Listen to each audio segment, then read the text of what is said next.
Change is very important. It's easy, I would say. Technology is the easy part, right? But human change is the difficult part. I've lived a life. I struggle with anxiety, and it moves me because it affects every area of your life. It affects your decision making. It makes you take sometimes irrational decisions. You can't really decide what you should do, what you should not do. And Today I can say that I found peace in that area of my heart and mind. I found that rest. And that is what I'm offering. If you have a broken process and you put AI, all you got is a faster broken process. I think the most important part of leadership is how you lead yourself. When I say how you lead yourself, is how do I conduct? How do I manage my emotions? How do I manage my own mental model? So we had a great conversation with Ashish today. He's a fantastic technology executive. He's been a leader in the technology field for many years, working at infrastructure companies and software companies and consulting companies. And he also is an author. He's written several books, and he has a new book coming out called The Sound Mind, which sounded really fascinating. What did you think, Tyler? Yeah, he's really big into helping people. I love what he's doing with the School of Motivation, all the material he's built up over there, and then listening about his background in economics, how that's helped his career so far. Really interesting. So let's jump right in.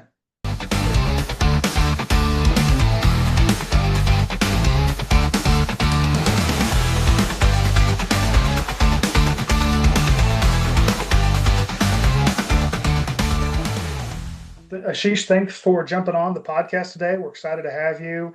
I looked a little bit into your background. Seems like currently you're doing work in data, AI, and cloud. I'm curious if you kind of walk us through how you got to that point. Did you always kind of growing up wanting to get into data and the cloud, or is that something you kind of stumbled into? Kind of walk us on that journey. Well, I can definitely say that my career has not been a straight line, so it has been all ups and downs. But where I am today, I do not regret the decisions I've made in the past. I began my career, in technology. I've always been in technology, but I was part of many years ago in the late 80s, early 90s. I worked for an Indian firm called Tata Unisys, where we used to, first thing I did is to learn how to sell hardware.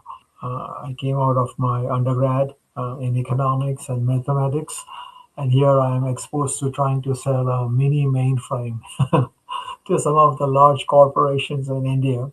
But that experience put me on a trajectory to be a learner because I had to learn things on the fly. I had to be a rapid learner. And I have seen the industry evolve. I feel that where I am today is because I'm curious as a human being to learn. And the more I learn, I have learned to be valuable to my customers. And the customers would appreciate my candidness and truthfulness in telling them the things they are. And the way I can do that is by being a constant learner.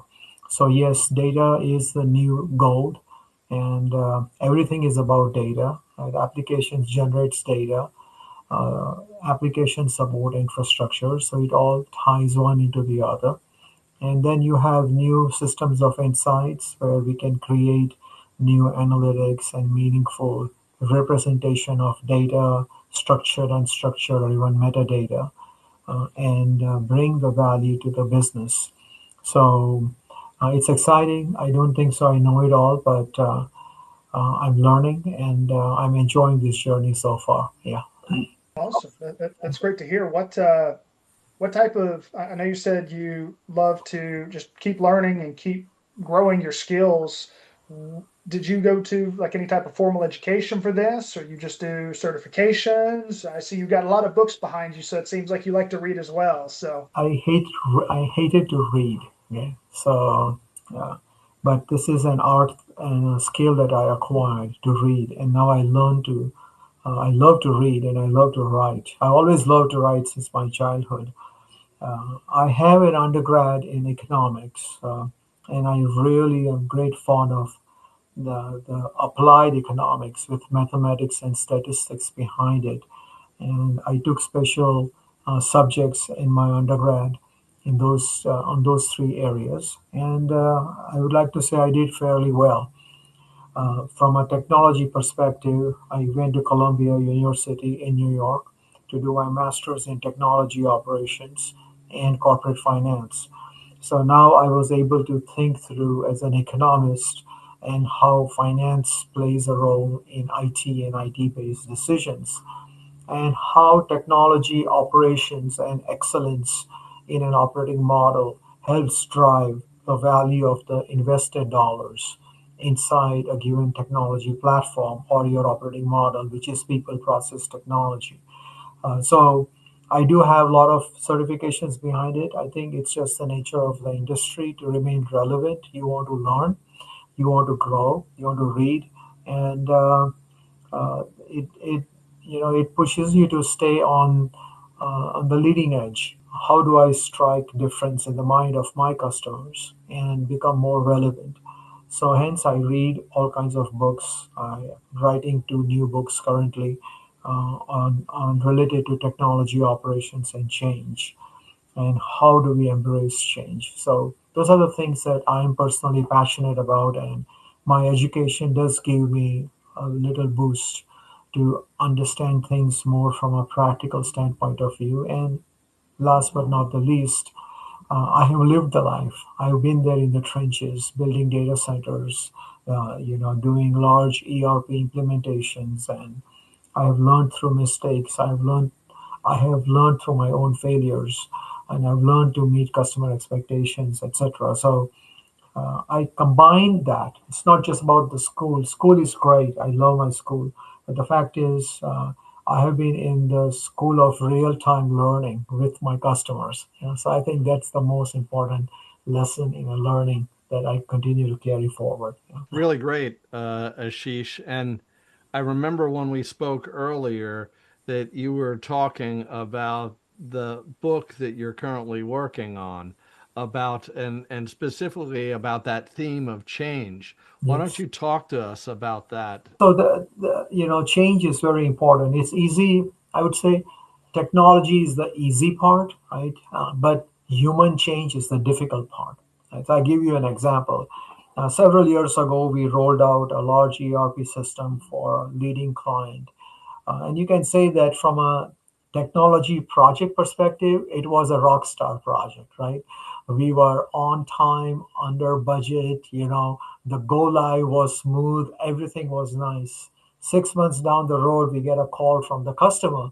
We came back, we flew back, and everyone was feeling like champions, right? We flew back, and in 6 months, the customer says that the rate of adoption is dismal, and this thing doesn't work for our business. So that was a shocker. And so I began to pivot myself that it is not so much about the platform. All tools to a certain extent are good. So it's really not about the tool. It's the right mindset and the skill set and the rate of adoption that the organization drives. So change is very important. And how we change, how we adopt to change, how we sort of say disseminate the process as it changes, how technology is either shortening my friction in the process, meaning the number of handoffs in a given process, or how the change through the technology is enabling me to accelerate. Those kind of human related aspects are very important. And in my book, it's going to be entitled Strategic Simplicity. It's really keep it simple. It's about human beings. How are we empowering human beings to with the technology as a tool? So is the technology, whether it may be AI driven, large language models behind it, or agentic agents behind it and supporting the process, all that is great, right? But the fact is, how is it helping me become close to the customers? I'll give you two things. Is my technology bringing the customer closer to me? And is my company getting closer to my customer? If that marriage can happen, if that seesaw can be balanced, I think that is very good change. So we are all resistant to change. I personally don't like change, but I have to change. Change is a reality in all of our day-to-day living. So I'm writing in my next book about 7 pillars that allow an organization to think strategically about change, and I call it strategic simplicity. And that's really what I'm passionate about, to change the human mind, think differently. And I think the only way I can think differently is if I understand, number one, what is happening, what I'm doing, first of all, what can I do differently? So, is there a delta, and is that delta value for me? So, how do I translate that? And second is, if I'm not doing something, that now I'm able to do something that I was not doing before. It is new. So, new capability, new reality, and acceleration to go and make my stakeholders happy, drive shareholder value, or bring my customers to the next level of their satisfaction and take my satisfaction or NPS scores higher. So that's how I think. Interesting. That I mean, Yeah, that sounds very good, and thank I you. like the concept of your book and those 7 pillars. Yeah. It sounds fascinating. So I'll be I'll be interested to read that when you release it. When are you planning on releasing it? End of May. It's in End the of May. front. Oh, so okay, so it's almost ready then. Yeah, the Yeah. book is just doing final tweaks and design and fonts and all the good stuff to make it look at least pleasing to the eye. Wow. Well, fantastic. Congratulations. That's a Yeah, thanks. major milestone. And so I'm curious, was there a specific moment in your early career that fundamentally changed how you were operating, like a transition point or a big event or something like that? Yeah, so most of my early career, like say the first 7 years of my career, I was into product sales or product marketing. I became a product manager, and I knew how to increase product sales, and so I increased the market growth of 3Com. Like going back several years, doesn't exist today, but everybody knew Ethernet cards from 3Com, 16-bit, and then it became dual NICs inside a laptop. Those were some very interesting days, and I grew the market adoption of 3Com in the Middle East by 35% in my first 2 years of becoming a product manager.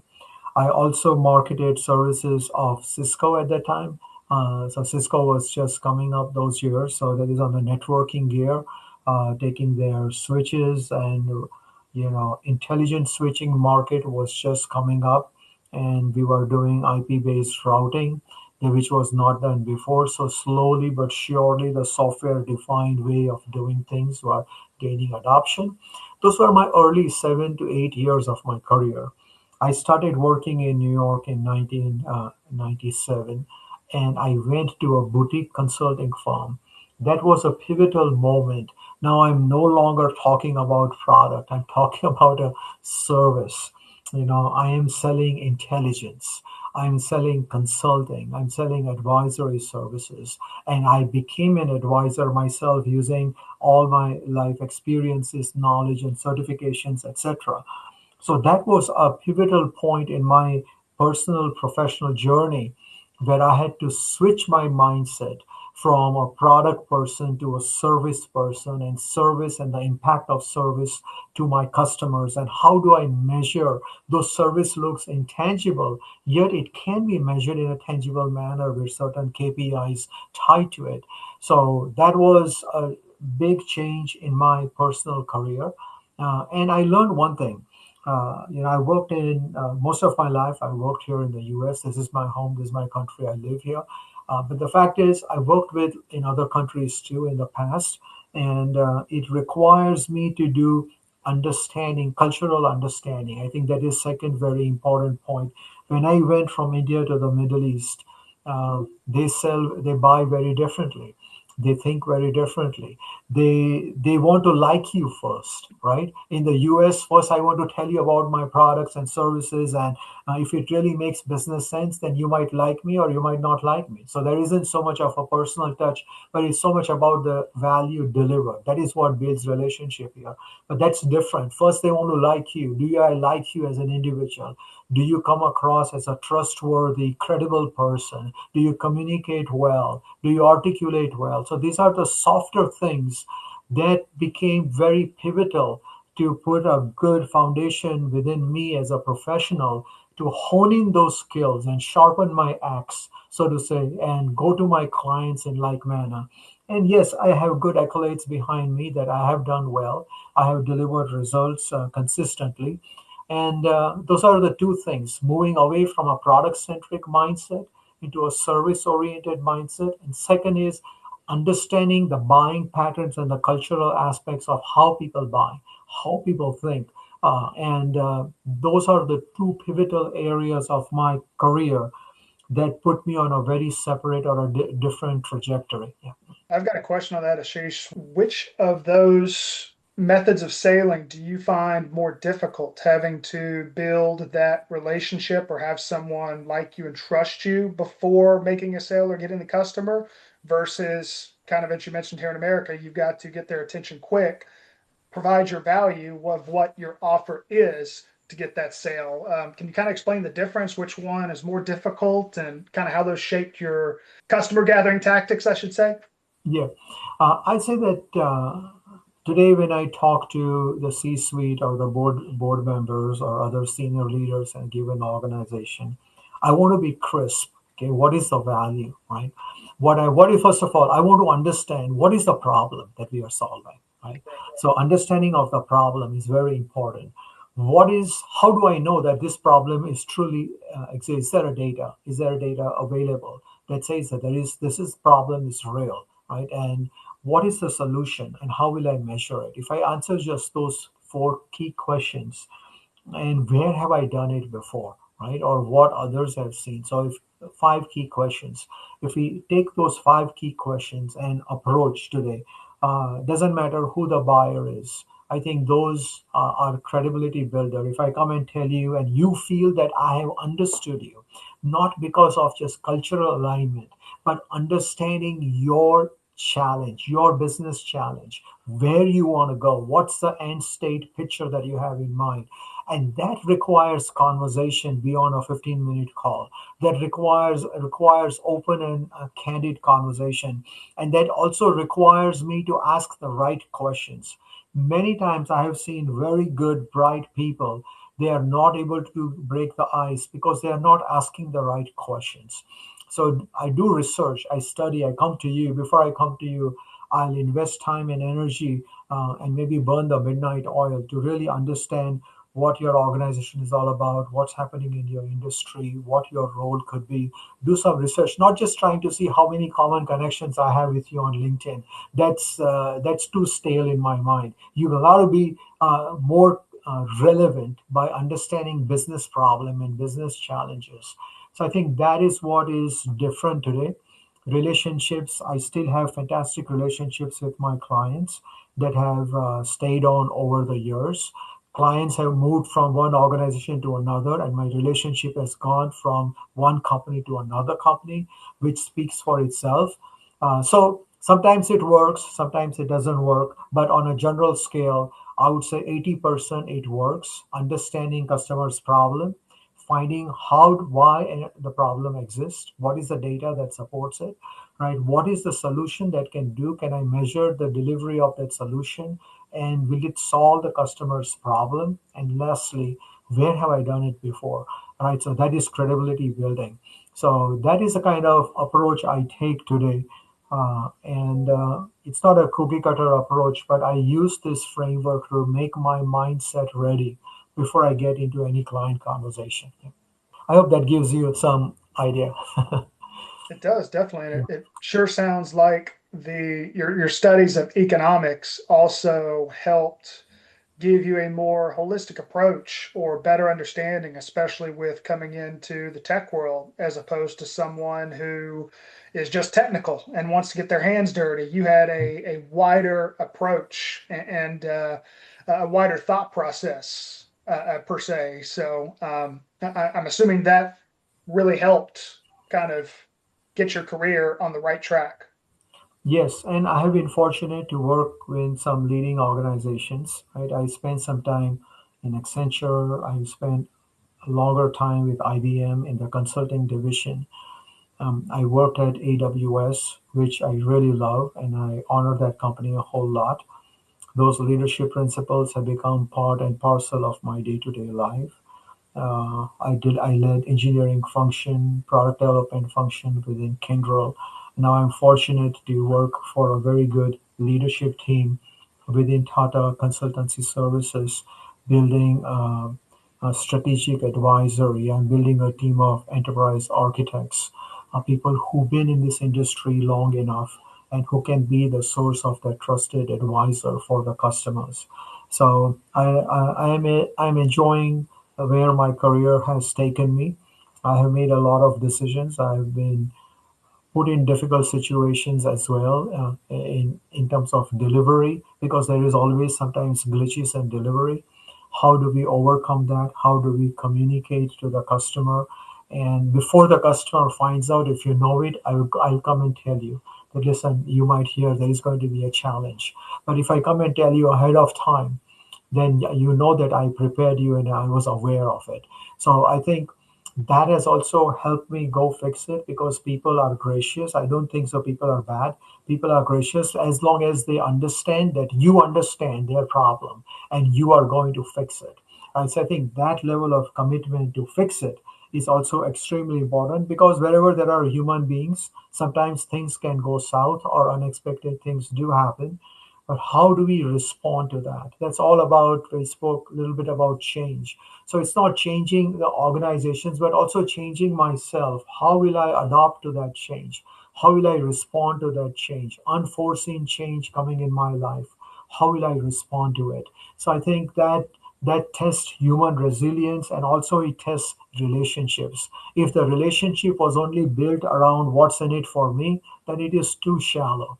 But if the Mhm. relationship is built around you trust somebody for their skills and expertise, and yes, they faced a challenge, but you know that they are credible and committed to fix it and help you get out in a defined timeline with a good action plan, great. So those relationships mature and become deeper.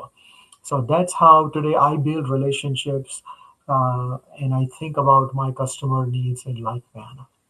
You talked about several situations that were interesting situations that a lot of consultants and people who are interacting with the customer face, and that's basically giving bad news, right? And how you handle that. And I think you gave a very good example of how to handle that. I'm curious, talk to me about how you view leadership in various situations. So you talked a little bit about leadership in front of a customer and dealing with a problem, right? And being truthful and telling the customer that you're going to fix the problem, notifying them in an appropriate time in order to, build trust, right? And but talk to me about that, different leadership situations and how you handle it. I think the most important part of leadership is how you lead yourself. So that's very important. When I say how you lead yourself, is how do I conduct? How do I manage my emotions? How do I manage my own mental model when things are not going the way they I desire them to go, or the customer wants them to go? So I think that is personal resilience, is extremely important. I like what John Maxwell stated in his leadership principle book. He says everything rises and falls on leadership. Okay? Leadership is really the foundation.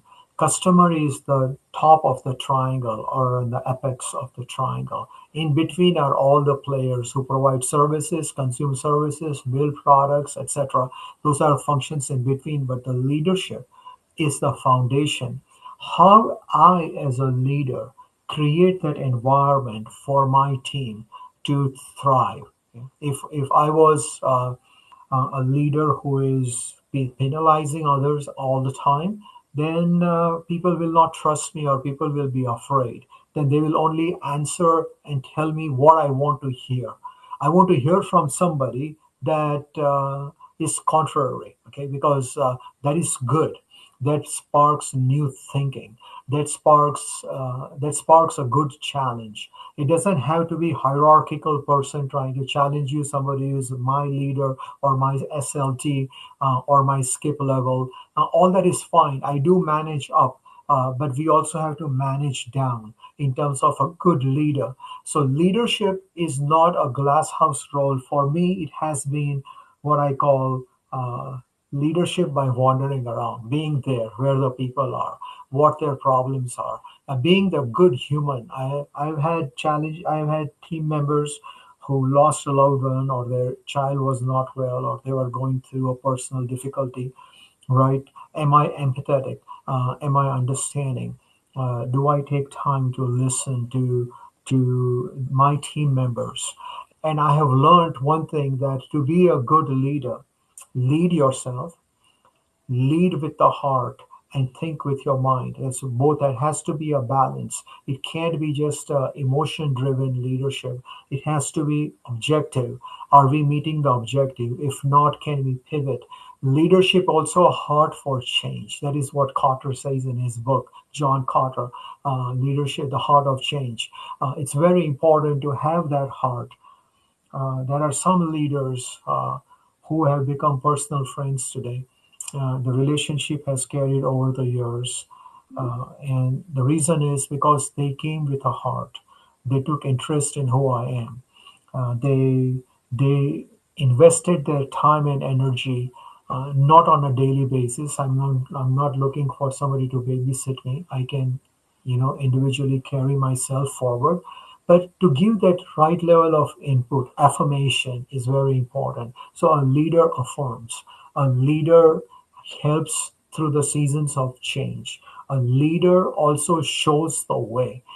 If the leader is always constantly asking, how do I do it? How do I do that? That's not so much of a credibility building. Sometimes you have to not just give the marching orders, but show them how to do it in some extent. But teach them to fish once and then they will fish again. So there is that aspect of leadership too that sometimes we miss. And last but not the least, give people the room to grow, blossom. Hire somebody who is smarter than you. That I never feel insecure or threatened. And leadership, I've also learned, is a lonely place. You are alone. You're not everybody is going to come along with you, no matter how much you try. So if you really look at the life of Christ, out of thousands of people who went to him, only 12 followed him, and out of that also some betrayed him. So those kind of things also happens in a leadership, in a leader's life or life situation. How do we handle it? How do we manage it? So when I think of leader, I think of a 360 degree. I'll give you last my thoughts that I derived from Jack Welch. When Jack Welch took over GE's leadership, he was asked in one of the interviews, what has been the most difficult challenge for you as a leader? He puts people in four quadrants. The bottom left quadrant is people who don't deliver results and don't value what you value on a X and Y axis, right? So the bottom left. It's very easy to deal with those kind of people as a leader. You know, he says, I just let them go. Okay. Then on the bottom right is people who value what you value, but they struggle to deliver results. Okay. So give them a new role or put them through training. Then on the top right, on the top left are those leaders who he says that's the most challenging for me as a leader. Why? Because they did not value what I value, but they delivered results. So I needed them as cash cows, to generate money and generate results for the business. He says that was one of the most difficult decision that I had to learn to walk in shades of gray, because I knew that they don't value what I value, but they were delivering results. Okay? So he had to keep them. And then he says on the top right are those my rock stars. They value what I value and then they deliver results. So he says these are really my rock stars. They have a good, great path. But he says those top left and the bottom right, those were the difficult quadrants to really gauge somebody, that even though the person values what I value, why he or she is not able to deliver results. So he says I put them through training, I change their job profile, and some of them they blossom and they budded and they begin to do awesome things. And some of them they work themselves out of the job because they were just not fit, whatever the case may be. But think of this four quadrant.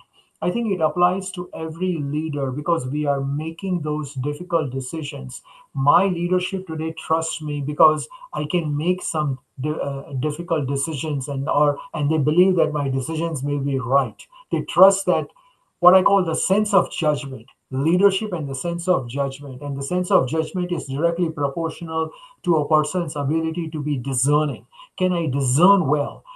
Can I, do I have the right data behind my discernment, or is it just a speculation? So if you think like that, the leadership now becomes a service center. That is really the life. I hope that in my career, no matter how many years are left in my career, I want to live a life like that, that I'm serving others, that people will remember me, uh, you know, for the good, that I stood with them, I understood them, I spoke on their behalf, I fought for them, not fought with them, right? Fought for them, and I gave them the room to grow. And lastly, that as a leader, how do I lead myself? My own conduct, my own character, my own thought process, my mindset. Do I, embody what I believe on a day-to-day basis?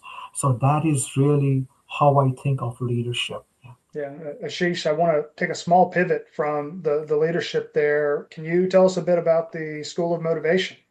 Oh, sure. Yeah. Yeah. So 2003, we were living in New Jersey at the time, and I formed this non-profit entity called School of Motivation. Why School of Motivation? We need to motivate one another. Simple sense, right?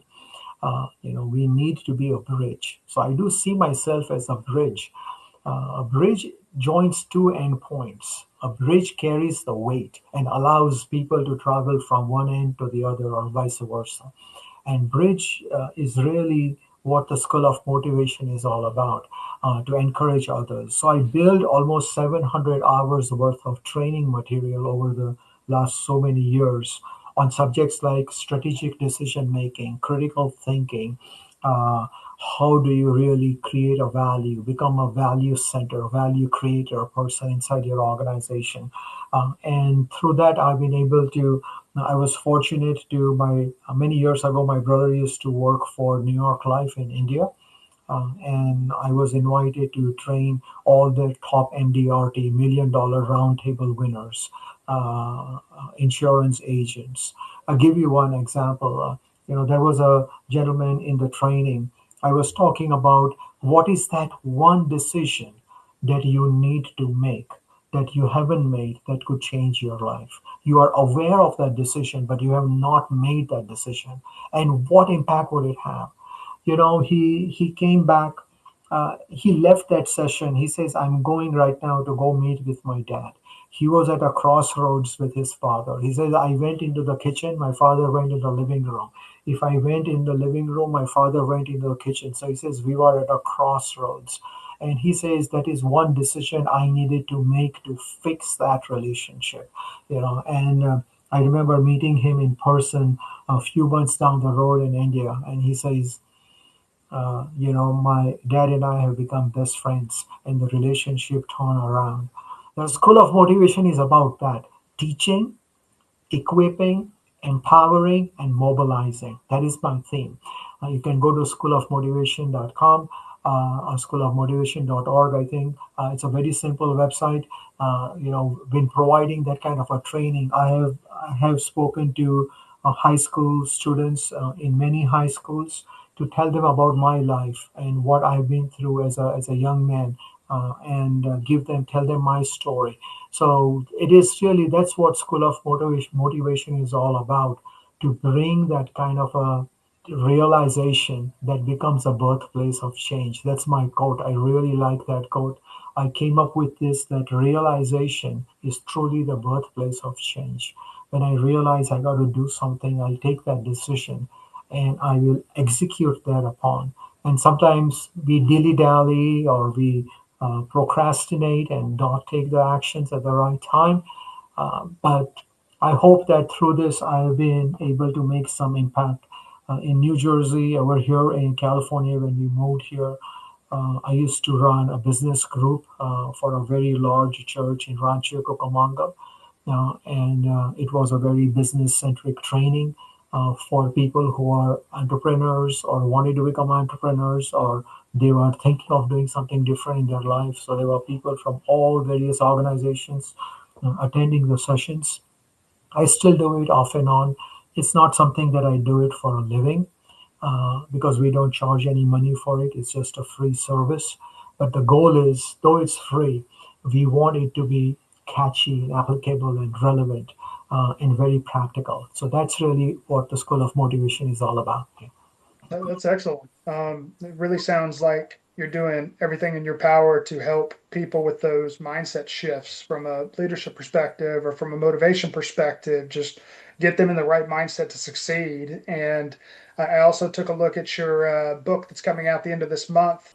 This is Also, my updated version, and it's coming out. Sound mind is very important. Sound mind is not a perfect mind, okay?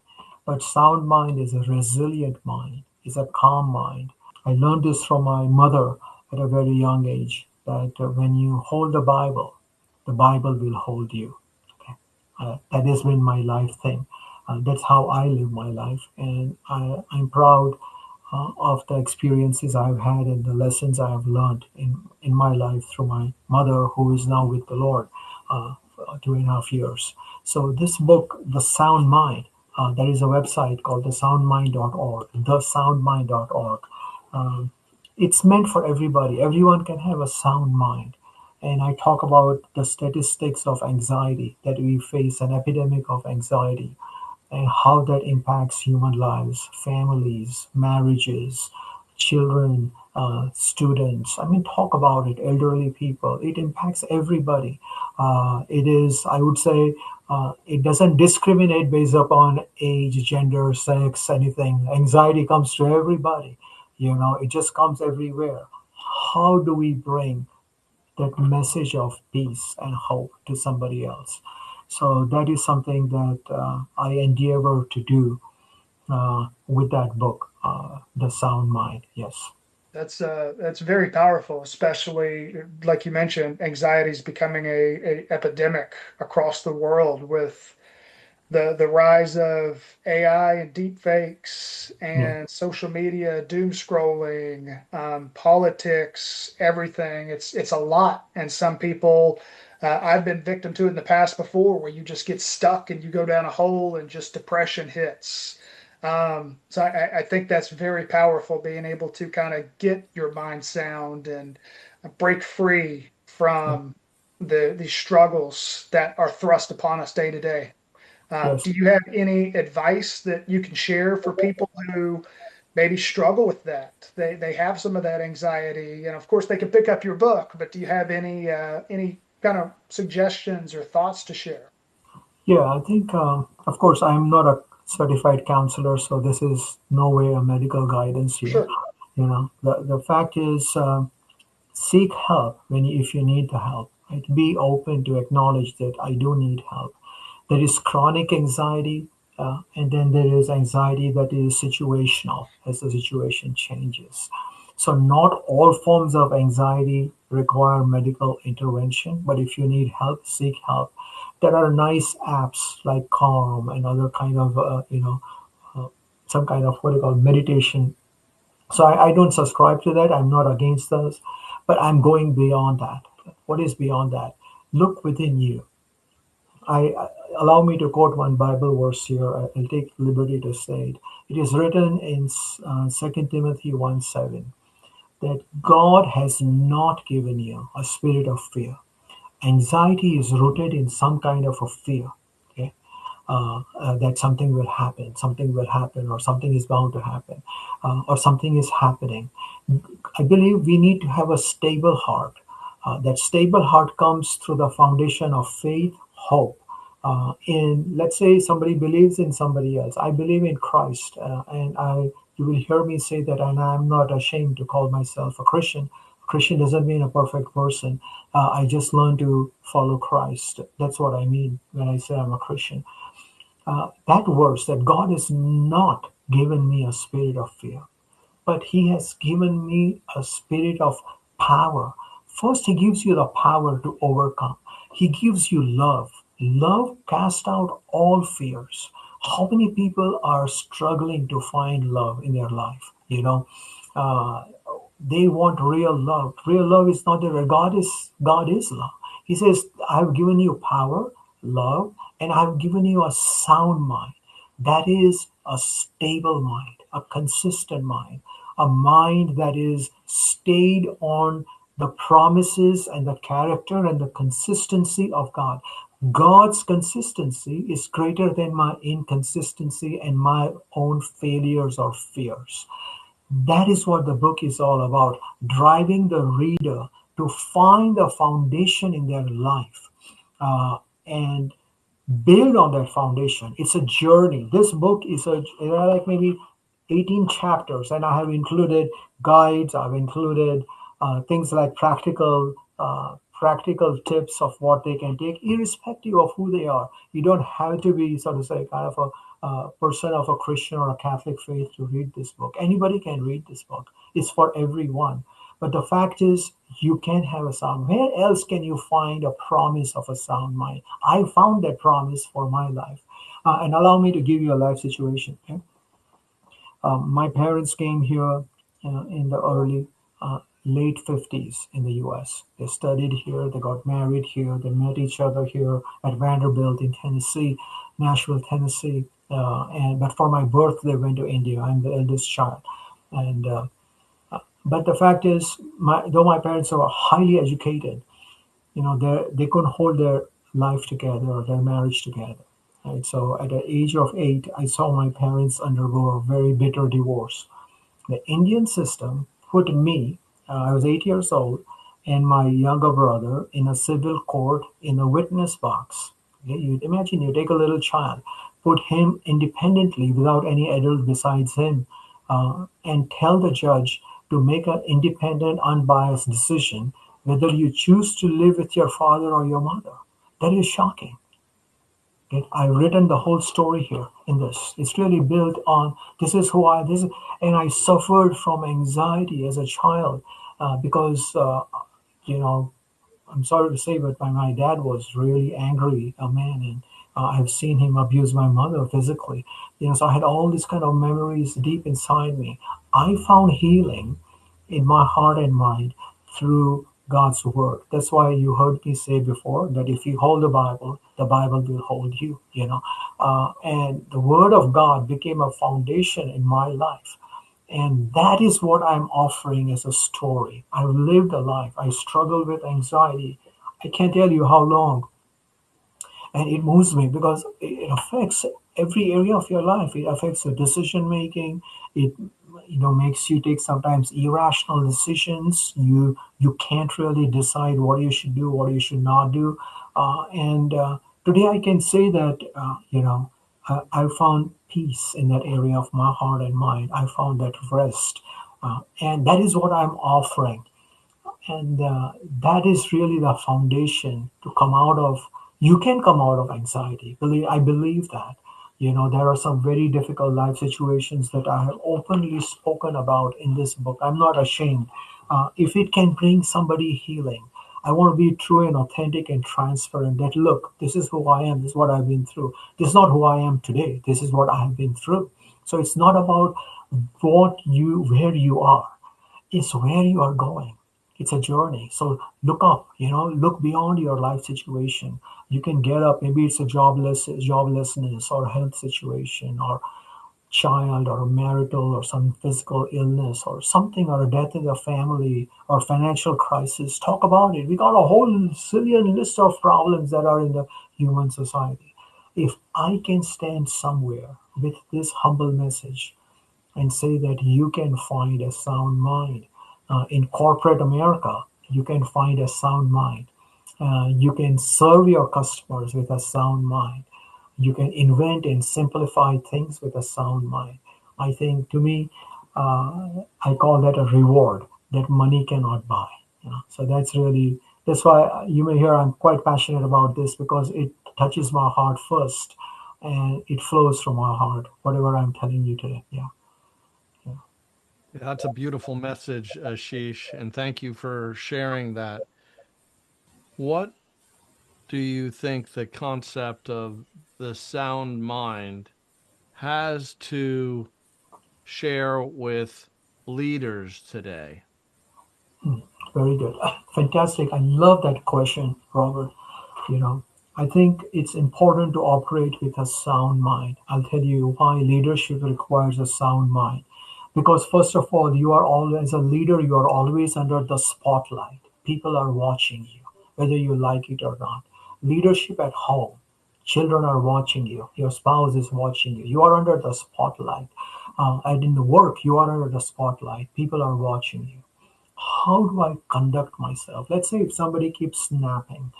I'll give you a real situation. I'm not going to name the organization. Several years ago, I was part of an organization and I had a new manager come. And Actually, both of us were at the same band level, okay, in terms of seniority, in banding seniority. And he's my manager, so I work with him, I support him, and I want to drive myself in a way to meet his KPIs so that he is successful, right? Because my success is directly tied to his success. And, you know, and let's say he just led the team in a very political manner. Okay, so it was all divide and conquer. And it became extremely stressful situation for me. And during that time, I had family challenges. My one side, my wife, she was not doing good, and my mother was getting really old, and her health was deteriorating. So that was putting stress and strain on me as a human being. I had my own personal challenges to take care of, and then I had work challenges, and then I had a leadership challenges. Did I want all that at the same time coming on me like an avalanche? Absolutely no. So sound mind in such situation is extremely important to strike the balance. A sound mind knows when to walk away from a certain situation. A sound mind knows how to take a pause. A sound mind learns to rest, and sound mind takes the in principle of preparation before action seriously. So if you take those few sentences and apply it in the area of a leadership with a sound mind today, it's very important.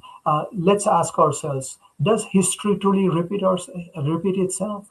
How did that sentence come about? History is not a living organism.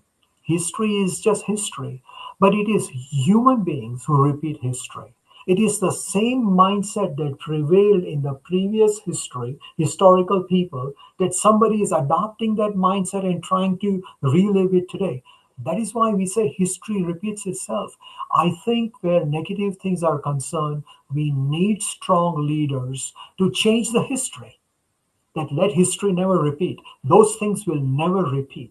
Uh, that is where sound mind in our leadership is extremely important. I think if if we think of this deeply and embrace it, there are lots and lots of learning lessons here that could go beyond the scope of our discussion today. But the fact is, leadership needs a sound mind. A leader with a sound mind brings peace to his team members. And now that peace does not mean lack of challenge. Peace does not mean that the goals are not stringent or you are not asked to jump high enough. No, you got to do all that. You have to stretch yourself. When I say peace, that my leadership is peace, it doesn't mean that I'm going to just sit back and relax and do whatever I want. No, I need leadership that challenges me. But a leadership casts a vision. Leadership shows the direction. For all that reality or the nice buzzwords to come to life, foundation is a sound mind. We must ask ourselves, do I have a sound mind? Not a perfect mind, but a sound mind. Do I have a sound mind? Do I have that power?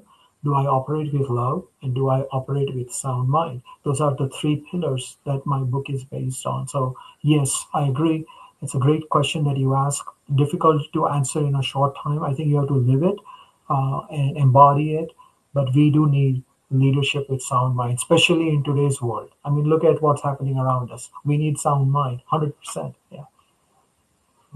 Awesome. Ashish, could you talk to us a little bit about your work that you currently do in AI? Yeah, sure. Great subject. Uh, uh, AI is very good. It carries the first alphabet of my first name, so I'm very happy about that. Yeah, so artificial intelligence, but think of it, it's an artificial intelligence that's trying to take over the human intelligence, right? So, how can I use AI to empower? For me, AI is an opportunity for growth. So, I'll give you two things. There is economies of scale. So, when I talk to the clients, we are talking of economies of scale, which is optimization, cost reduction, reducing the cost to serve, or unit cost reduction. That's economies of scale.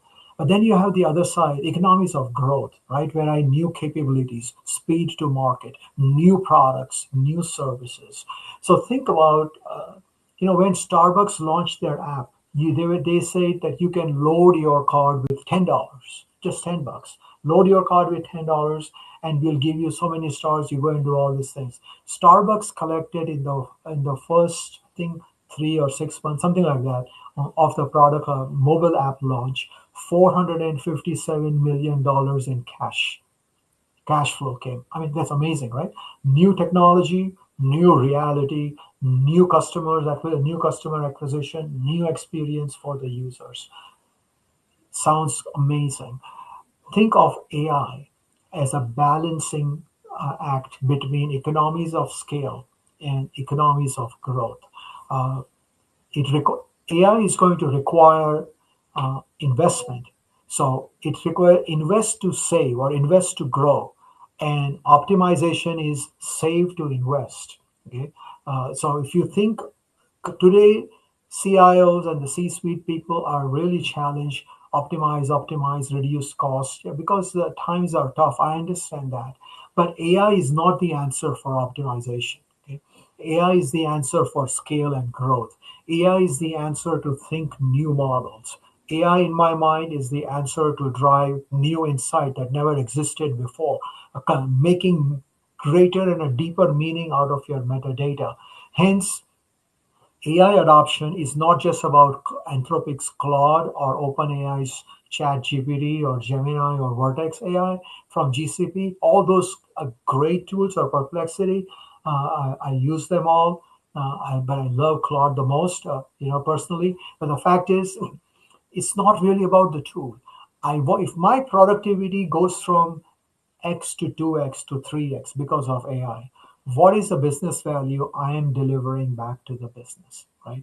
If AI can help me take away the time of checking the grammar or write very precisely or write very nicely, then my speed to communicate improves. How do I translate my speed to communicate as an accelerated mechanism to capture business value? We have to think of AI in that manner. Otherwise, if you have a broken process and you put AI, all you got is a faster broken process. Okay, so I don't prescribe to that kind of a AI adoption because McKinsey statistics, Gartner statistics clearly states that companies who have done it, they have 70 to 71% failure rate. The POCs do not even succeed. Forget POCs turning into an MVP and going into a production life cycle. That doesn't happen. What we need is new thinking. AI should spark new thinking, new business models. Of course, optimize it will help optimization, but it will also help economies of growth. So I spoke to an event in Dallas a couple of weeks ago where I spoke to the audience about the importance of process reimagination.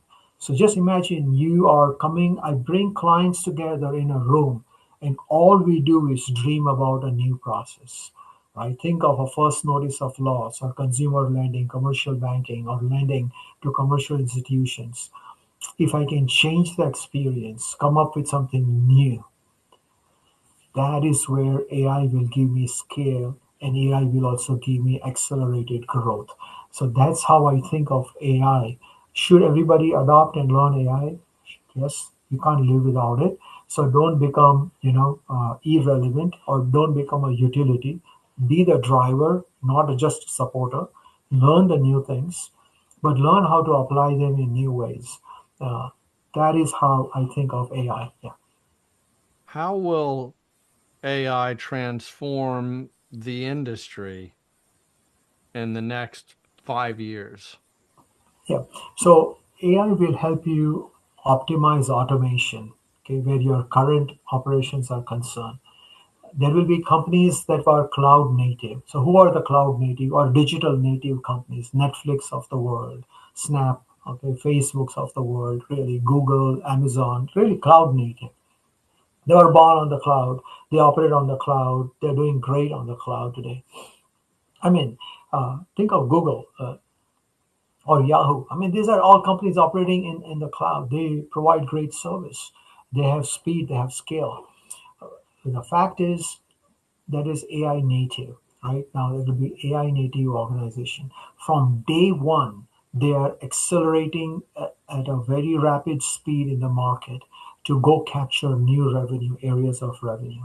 So current companies, whether you may be a utility company thinking of AI, how does AI create insight for shareholder value? Number one. How does AI create differentiated experience for consumers who are using electricity at home or utilities at home?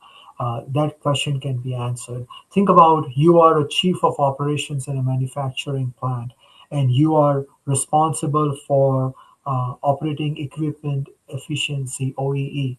Yeah, the best in class score is between 74 to 78% OEE.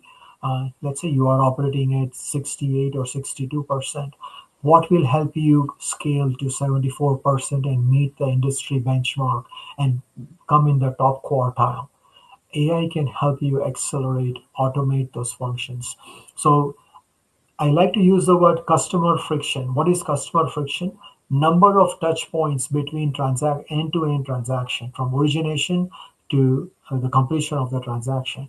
If we can fuse that through agentic processes and have agents do that, agents can read your file, agents can analyze your, say, time series data that is coming through all your uh, sensors across your organization or manufacturing plant and give you insight to manage them and forecast that this device could fail because I have seen the pattern. I've compared it with the patterns of other devices that failed in the past. Better fix it now.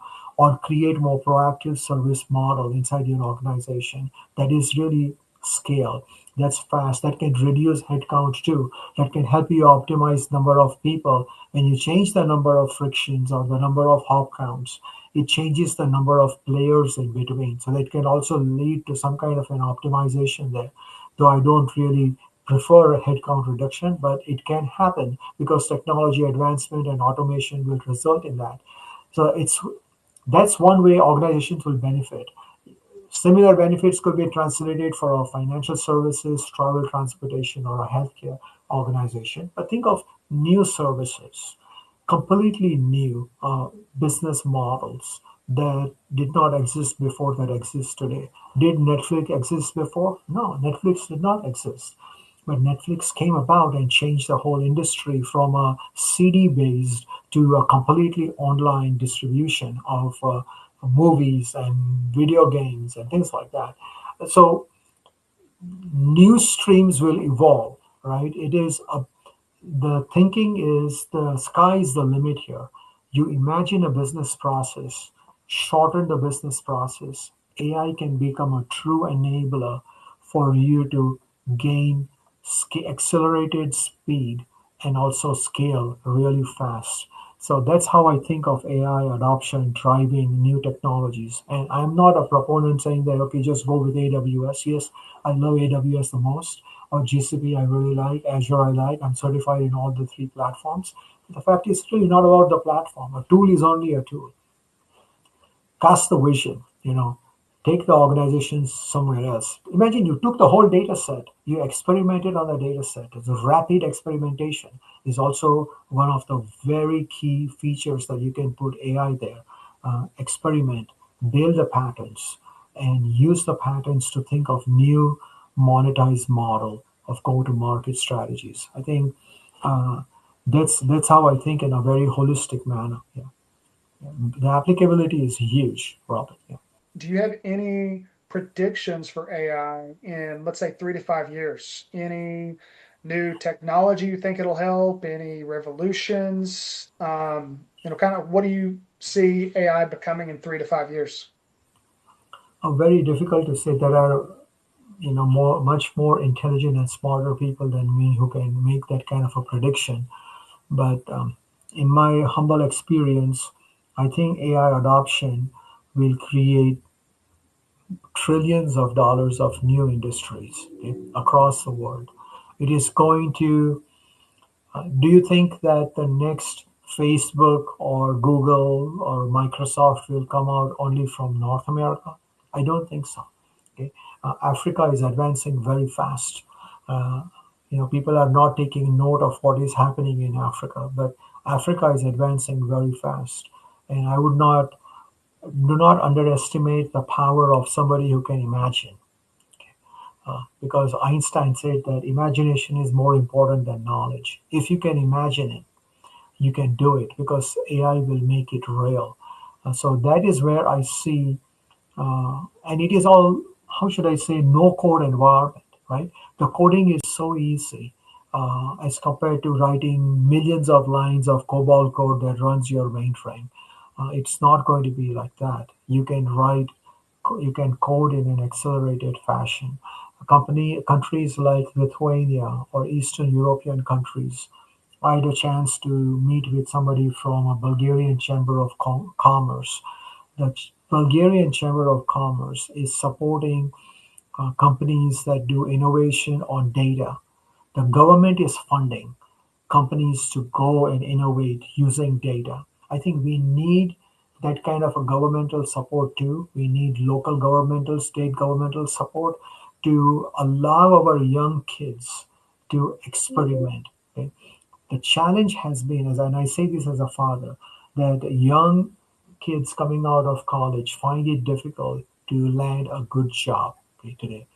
We need to move in that area to enable newer organizations to be formed. State can support it, federal government can support it. I mean, these are just my ideas of if such programs come into being, I think we will become true enablers of new economies and help them accelerate fast because of the AI adoption. AI adoption will change the way we buy clothes. AI adoption will change the way we go to the mall. AI will change how we buy a car. Right? We are becoming more and more. So intelligence is going to the consumer.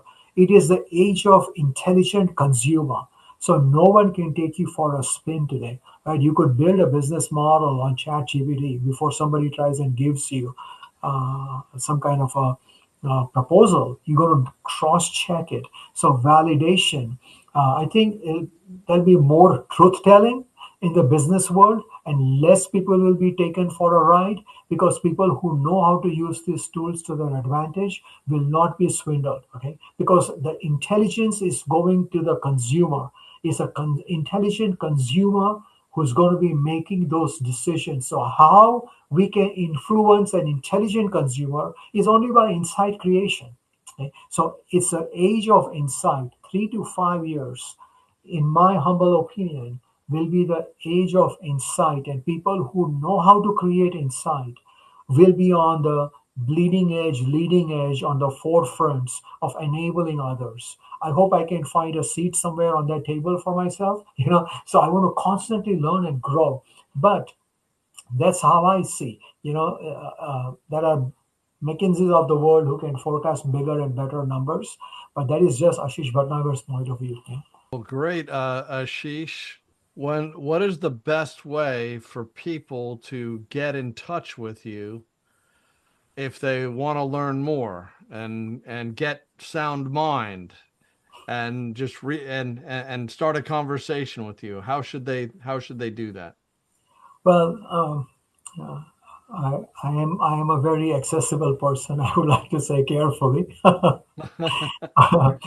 People can go to my website, ashishbhatnagar.com. You can connect with me there. You can go to my LinkedIn page.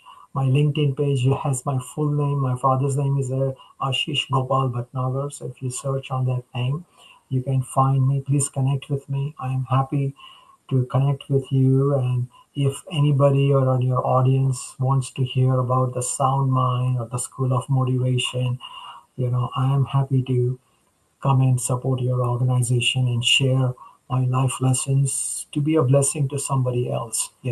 So those are the two avenues by which they can get in touch with me, or message Robert and he'll tell you how to get in touch with Yes. Ashish. Yeah. Awesome. We'll make sure all that's linked up. But Ashish, we really appreciate you joining us today. Well, thank you. I think this was really good. I appreciate it. I hope you guys enjoyed as much as I have enjoyed it. This is a great conversation, very good questions. And, I am very grateful and appreciative of the opportunity that both of you have extended to me. I don't take that lightly. Thank you. Yeah.